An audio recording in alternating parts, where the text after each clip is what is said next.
I think everyone's heard by now that Wuthering Waves' female Rover's voice actor got fired. And yes, we're talking about that drama. So let's break down how we even got here, because this is a whole saga. First, we have to talk about the XJJ. They're a very special group of players in the Chinese Genshin scene. XJJ has basically become the nickname for the meta-obsessed elite. These are the people who work with leakers, drop pre-release tier lists, and immediately declare who is worth pulling and who belongs in the trash. They're the ones who bullied Yoimiya mains and acted like if you weren't running an optimal meta comp, you were personally insulting their family. And if that was all they did, we could just call them annoying and move on. But no, some of the more unhinged XJJ members take things way too far and go full FBI. Here's how it usually goes down. Someone posts something that challenges their meta-narrative, maybe says a bad character is actually good,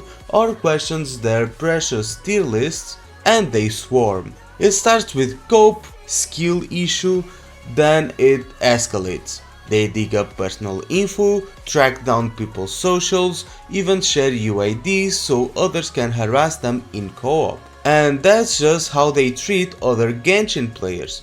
Now imagine what they do to outsiders talking smack about the game. They are very defensive about Genshin and Hoyoverse, to the point where it feels like a holy crusade. wuwa fans say the combat's better, Nikkei fans say their story is superior, or god forbid, someone just says Genshin is kinda bad. XJJ shows up to defend the honor of Tevat with spreadsheets, condescending lecture, spam messages, and doxings. This is why XJJ is basically a dirty word. It's not just elitism, it's harassment, mob mentality, and crusades against anyone who steps out of line. So what does this have to do with Rover's VA? Well, Gin Yan, Rover's Chinese voice actor, also voices Kokomi. And when Kokomi dropped, XJJ did what they do best.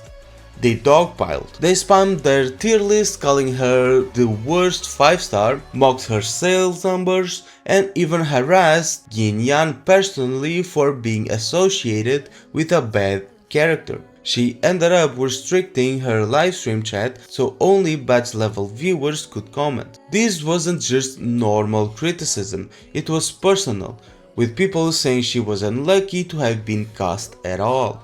And then the punchline. Kokomi turned out to be one of the best hydro applicators and healers in the entire game for a long time. Classic SJJ. Loud, wrong, and toxic. Now, whether out of pressure, fear, or just bad judgment, Gin Yan eventually started following accounts associated with XJJ. Combine that with her massive Hoyo fanbase, and a lot of people started thinking she was pretty cozy with the same group that harassed her before. That could have been the end of it. But no, things escalated. The biggest incident was when she announced she was going to stream MC, which many assumed meant Ming Chao, the Chinese name for Wuthering Waves. Only to find out they've been misled when someone expressed their frustration and pointed out that her behavior felt misleading. They were then doxxed, harassed, and attacked by XJJ aligned fans. Instead of calming things down, Gin Yan dropped a sarcastic "stop harassing me" comment on the accuser's profile, which, given how rabid her fanbase is, basically painted a big target on them for the attacks. After that, she made statements acknowledging the misunderstandings, but many saw it as empty PR talk.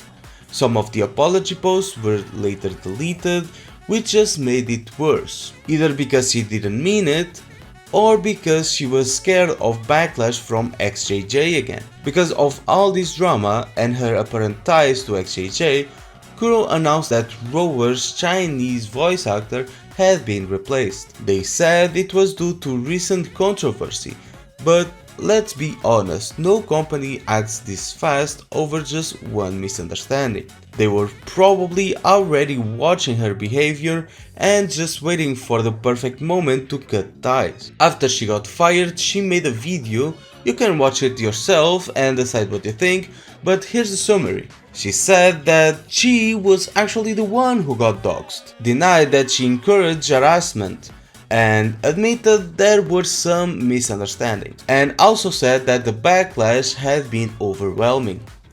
But here's the thing, it's unclear how much responsibility she really took. Some people claim parts of the video were edited later, especially the part about her being doxxed, which just made her statement feel even less credible. To me, it came off like she was trying to please both wuwa fans and XJJ, and ended up pleasing no one. And just recently, as I was writing this script, the person who originally got doxxed even apologized to her, saying that she didn't incite the doxing, but honestly I think that's just damage control. There's no concrete proof that she told anyone to harass the guy, and that's exactly why, if she had taken him to court, he would probably have lost. The only hard evidence we have is her sarcastic comment, "Stop harassing me," on his profile. But come on, we all know what happens when you drop something like that in front of a rabid fanbase like XJJ. She knows exactly how aggressive the Genji community can get. So yeah, legally, she might be in the clear. But socially, that's basically putting a giant neon attack this guy sign on his head and then acting shocked when it worked. To me, this whole apology from the victim doesn't really feel like a genuine reconciliation attempt.